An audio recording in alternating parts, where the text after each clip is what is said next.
so we are officially back in saltwater business. This is the first order of saltwater fish and invertebrates since the switch over from freshwater back to saltwater. I ordered these from Live Aquaria, as you see on the box. I used them for a number of years and have never had like a substantial issue with them. I mean, at times, I think no matter who you order from, I mean, you're dealing with live animals. They have some control over it, but you know, they don't have total control. I've had things come in dead before, which I don't think it was their fault or even how they package or ship. Sometimes I almost blame FedEx or UPS who delivers them. It's just like the big arrows that say this side up or face the package this way up. I go outside and it's sitting on its side out in my garage. So I think a lot of times the carriers, they don't care. They don't care if it's live animals or what. You know, they shake the boxes, jar them around, fling them around. They probably throw them in the trucks when they're loading them. So I know these fish and invertebrates go through a lot being shipped. And I think that's a lot of times why you have such issues and why you have some of the deaths. I mean, I know that some of them may be sick.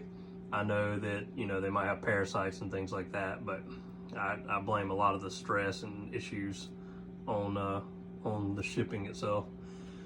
So anyway, what I'm gonna do here, I'm just gonna cut it open. Everybody's seen this done a million times, you know, on YouTube videos. But like I said, I repeat and just do things so you can see how I do them, and you know, just to add video content to the channel and to, you know, let people see my progress and things that I do as we move along. You know, like I've stated before, and I know I'm rambling again. I actually had somebody comment about my rambling and said, get to the point. I mean, you know, this is my channel and I'm doing these videos for fun and for a hobby. So it's not, you know, super serious. I'm just documenting and kind of talking about things for the people that are interested. So I apologize if the videos aren't exactly what you want or hope for. You know, some people enjoy and some people don't, you know, so to each their own. But I do hope that some people do get things from my videos and useful little hints and tips and get some enjoyment out of them. Anyway, let's get into this. So let's see. Let's take a look. Let me turn this light off so it's not so bright. All right, and then you got reflections, of course, and my reflection in the background. So everybody knows that's been watching, this is my son's room. This is just for anybody that's first time watching, this is a top fin 36-gallon bow front that was just picked up at PetSmart. Nothing extravagant here, very cheap. It was a freshwater tank. I just didn't get a lot of enjoyment out of freshwater, so I'm going back to saltwater. Quick background, I've done saltwater all my life since really I was an early teen. Started off with saltwater back then. Probably by the time, I'm gonna say I was like 14, something like that, I started with saltwater. So I've been doing it for a number of years. Dropped out of it when my kids were born, but just kind of have that urge and itch to get back into it. After I started piddling around with freshwater, it just made me kind of want to start saltwater again. So anyway, what we've got on this tank, I have everything came from bulk reef supply that's inside it. I did the dry rock from them. The LED light on the top of it is a Reef Bright. I got that one because I'm not planning on doing any kind of corals in here. It's probably be fish only, and I just wanted a cheap LED, so that was the cheapest one they had on the site, I think. Do have the Tunes or Tons, however you want to say it, auto top off for nano tanks is the one I put on here, so it just has the one float, and I might show some close-ups about that later. Then I do have the Eheim Skim 350. You know, on saltwater tanks, you always get some like film and build up on the top of the water, and that just kind of skims it off and puts it back in the water so that the filtration can help pick it up. Plus adds a little extra water movement in there, because water movement's important in saltwater. Let's see what else. I'm running, let me open the cabinet here and turn the light back on so you can see. The Hawasi Biomaster 350. And I bought this for the freshwater tank, but you can use it for saltwater as well. In my past, for numbers of years, I started out with Aquaria hang-on back filters when I was in my teens. After a few years, I got into sumps and started going that route. And then I just stuck with sumps over the years. So this will be my first ever canister filter on a saltwater tank. But I don't foresee any issues. I think it'll do just fine. But we'll check it out and I'll let you know anything that I run into. Okay, so let's get this box open. Just so people can see how things, and my son's toys out on the floor. He's big into astronauts and space stuff right now.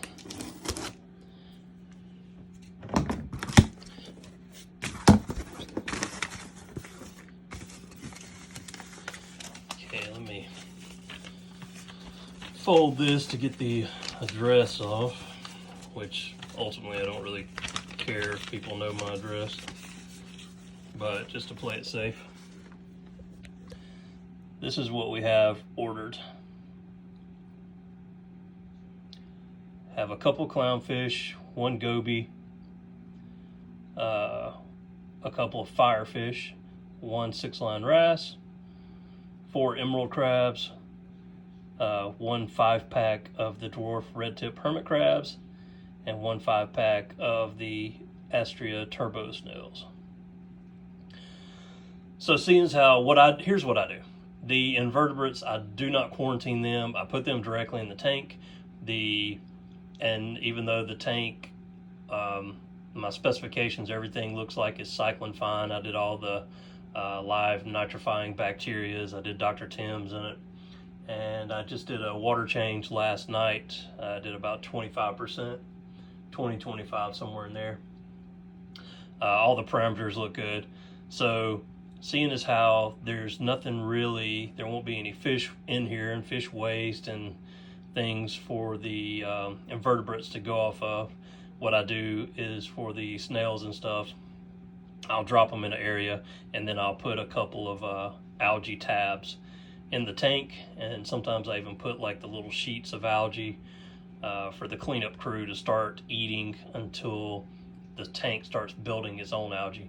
Now for the majority of the time here, since the tank's been set up, I've left the light turned off as it cycles, so I don't have any algae. I've just kind of found over the years that if you put your like kind of algae cleanup crew in there from the start, some people say don't do it, wait till you have fish. Some people say wait till you have algae blooming in there. I've put them in and kind of fed them a little bit myself, and I've just found that it does better. They kind of tackle any algae as it starts. So, I mean, I've had luck doing it this way. I'm not saying this is the way you should do it. I'm not saying it's the right way. Just these are my opinions and the way that I do it. So then the invertebrates are going directly in the tank, and the fish are going to go to my 20-gallon long quarantine tank that I have in the basement. I'll take the phone down and show you what that looks like. I've always set it up upstairs close to the tank, but with the baby running around everywhere, I'm kind of afraid she'll mess with it or knock it over. And then also my wife is not a fan of the quarantine tank and how it looks and how I built a cheap crappy stand to put it on. So this time I put it down in the basement. So when we go to that, you'll have to forgive me for how it looks, because the basement is a mess, and then it has the old wood paneling walls that look like crap, but we don't do anything down there. It's just storage. So Anyway, that's what we got. Let's get this open.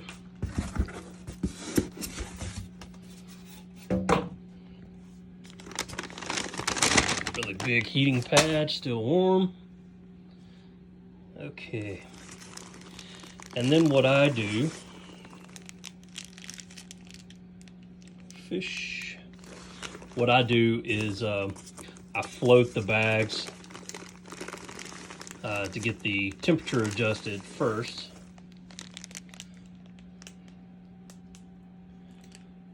Some emerald crabs. So I'll just take these guys and drop them in the aquarium, and then let the temperature acclimate first. One of these guys on the top, get down, okay. Let it get temperature acclimated, and then what I do is 6-line wrasse. I move them over to either a bucket or specimen container, and then I will drip acclimate.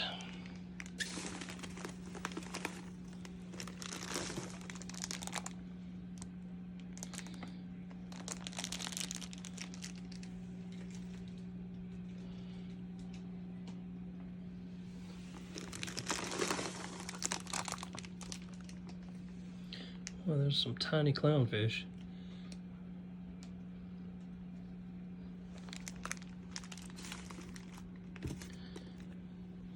Okay, is that all the, I thought I got more inverts. Well, let me look back at my list here. Emerald crab, snails. Where's snails?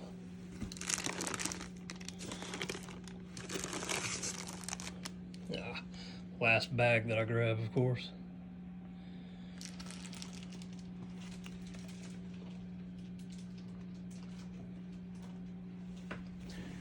And then most of the time I should have turned the light off. I only turned it on so you can see better, but it's usually recommended to turn lights off for the most part.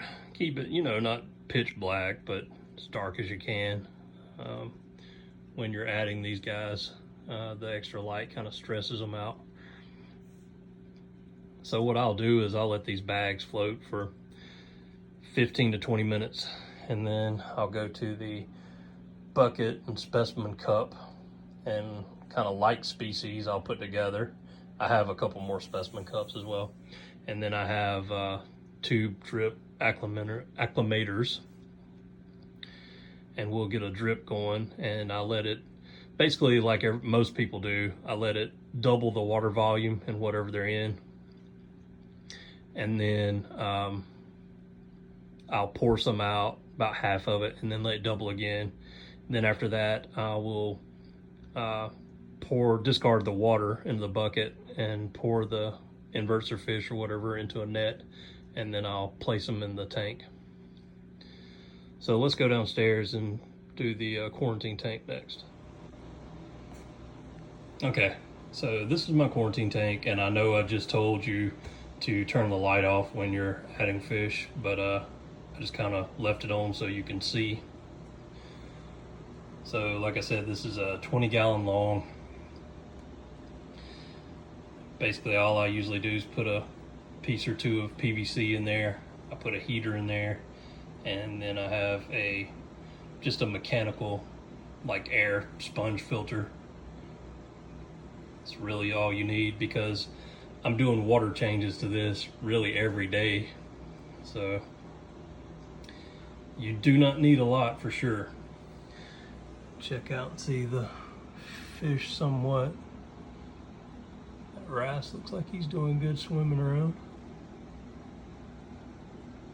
Firefish, those are some of my favorite. Those guys are really cool. It's hard to see the clowns and things. I know there's a glare from the window behind me as well. So this is just my little cheap stand that I constructed in the basement. Then I got a table over there, just with the air pump and power strip to power everything. Very simplistic, and like I said, the basement we only use for storage, so it's a train wreck.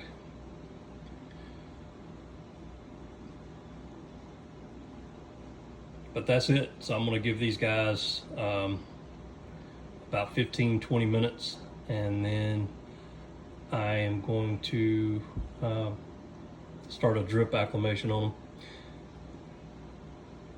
And on these, I'll probably put all of them. All these guys are pretty hardy fish, so if I had any like delicate fish, then I'll separate them in specimen containers to drip acclimate.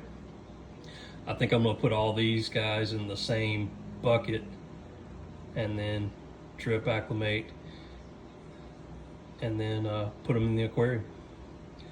So stay tuned. Okay, so we got round 2 of drip acclimating the inverts. So I've already let it run for a little while and filled most of the container, and then I just poured off half the water, and I'm gonna let it fill back up, and then I'll strain the water off, and we'll get them in the tank.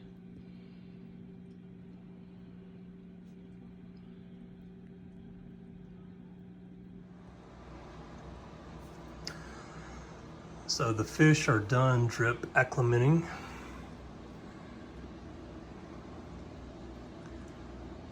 I have them in the quarantine tank. There was some, I don't know what all that stuff is at the bottom. I've had that happen before. It was, so it was in the bags, and then of course when I poured them into the specimen container, they went in there, and when I poured the fish and strained the water into the net, it got in the net. So then it got transferred to the tank. But like I said, this being a quarantine tank, I don't really have to worry about what it is, because tomorrow I'll get the vacuum and get it out and do a water change.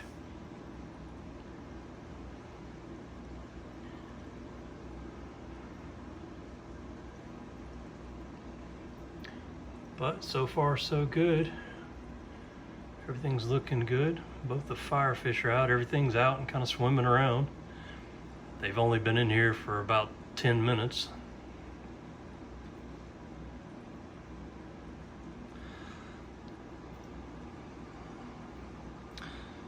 So the next video that I'll show on them will probably be with them in the main tank. So what my plan is here is they will be quarantined here for 2 weeks. And for the first week, I'll do water changes daily. And I'm only talking about like 10%, unless I test the water and see higher ammonia. If you start having high ammonia or nitrites or nitrates or anything, you know, as this tank isn't really cycled. Now the sponge does, I left it soaking. It came from a tank with beneficial bacteria. So I also put some Dr. Tim's in here, but I've never really had an issue with quarantining. I mean, I know when you put several little fish in here at one time and there's not a real good biological filter, you know, you don't have a sand bed, you don't have all the rock for it to attach to, your ammonia and nitrites and nitrates can build up pretty quickly. So that's the reason I always do the daily water changes. I've got a friend of mine that when he quarantines, he just does it a water change, like he does about a 50% water change once to twice a week. But I do, you know, probably about 5 gallons every day.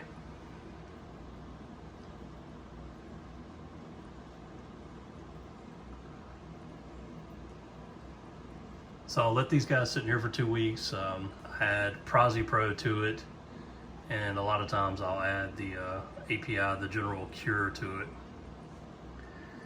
And I treat that per the specifications on the bottle. I think the Prezi Pro is, gosh, if I remember correctly, it's like for 20 gallons, I think I put 5 mLs in. And I think you can do it every 24 hours, but it says to, actually I think it says on there to make sure you do a partial water change before adding more. So that's what I'll do. I'll do the 10% water change, and probably for about 3 days, 4 days, something like that. I think it says maybe 4 treatments. Then I'll add the Prozi Pro in there. Make sure these guys are healthy, and then basically after that I just keep doing the regular water changes. I don't add any more medicine, then I just keep an eye on them for a week after that. And if everything looks good, then I move them over to the display tank. But let me know if you have any questions or comments. It's like I say on every video, it's, you know, this is my way of doing things. I'm not telling you it's right or wrong. I'm just showing you how I do it, and you know, whether you can use any of the information or consider it viable, then that's up to you. But I have been doing this for, gosh, like I've been doing saltwater 20 years. So I've had good luck and success with it. Of course, I've had some downs as well and some bad experiences at different times. Mainly the downs I've had, like saltwater, when you're talking about fish only and you're talking about pretty hardy fish, I never have any issues. I've had them come in, you know, with like ick or something before, and I've put them in quarantine, and then they've made it. I put them in the display tank and they last for years, live for years. I never have any issues when it comes to fish only tanks. The only times I've ever had issues is when, you know, when keeping corals as well. And corals are pickier and more finicky, and you have to monitor your water conditions and stay on top of that stuff. And usually the issues that I have, it's usually when I've gone out of town. It always seems to happen. I come back and there's some problem. I don't know why. You know, you can go for 3 days and come back. Like, you can leave the tank completely alone for a week and be at home and nothing happen, and then you can go out of town for 3 days and the whole thing crash. So that's usually the way it works out with my experience. But you know, as long as you stay on top of things, test your water every now and then. You know, if you see any, look for signs. I mean, if you watch your fish every day and corals and things, you're going to notice changes. So if you see something that looks off, you know, test your water and start there and see what's going on. But I guess that'll be it for this video. I hope you enjoy it and get something out of it, and stay tuned for the next ones. I have a much larger display tank on order, and it should be coming in soon. And I will show you all the equipment as it starts coming in and show you the setup of that one. I'm pretty excited about it, to be honest, because it's not the biggest tank I've ever had. I mean, I've had 150 gallon. I think it's the largest tank that I've had. I've never kept anything bigger than that. This one's not that big, but it is a lot nicer. So I'm really looking forward to it. In the past, I've always had tanks that I could usually get locally. So, I mean, I've had Deep Blue was the last tank I had. I think that was 100 gallon reef ready. Before that, I mean, I've had marine land tanks primarily because they've always seemed to be readily available. I've had Aquaria. I've never had top fin until the one I got for my son from PetSmart. I mean, though it's a really cheap tank, I mean, nothing's really wrong with it. You get what you pay for. I mean, all these cheap tanks are not going to have Starfire glass, and you know, they're not going to look as nice, but you just gotta get what you can afford. I mean, this hobby can be super expensive. I mean, you can take a 100 gallon tank and have $10,000 in it easily if you, like, you know, just want hands off and automatic water changes and tanks to do water and all the bells and whistles. You know, you can throw $10,000 at it very easily. Or you can do smaller setups and you can put more work into it and do more things manually and by hand and just, you know, do it for a few $100s. I saw a YouTube video of a guy that I think he set up a tank. What was it, for a saltwater tank? I believe it was no sand, just a couple pieces of rock, maybe a 20-gallon long, something like that. It was, I think, under $200, something like that. So, I mean, you can do a cheap tank, but it just depends on what you want to accomplish with it and what all you want to put into it. So anyway, let me stop talking and rambling and just say thanks again for watching.